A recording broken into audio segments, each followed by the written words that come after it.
আমাদের সমাজ কেমন জানি একটা মেন্টালিটি হয়ে গিয়েছে, টাকা যার হাতে পাওয়ার তার হাতে।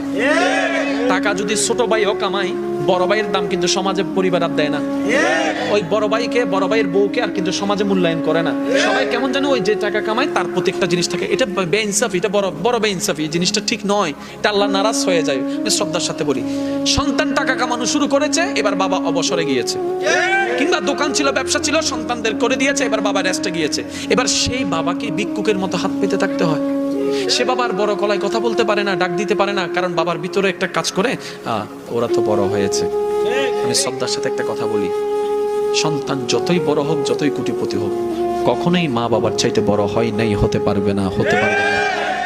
মা বাবা যতক্ষণ বেঁচে থাকবে, ও আমার ভাইয়েরা, ও আমার বোনেরা, মন মত মানুক না মানুক, একটা কথা বলবেন, আমার মা বাবা যতদিন বেঁচে থাকবে, এই ঘরের মালিক, এই ঘরের কর্তা আমার বাবা, আমার মা।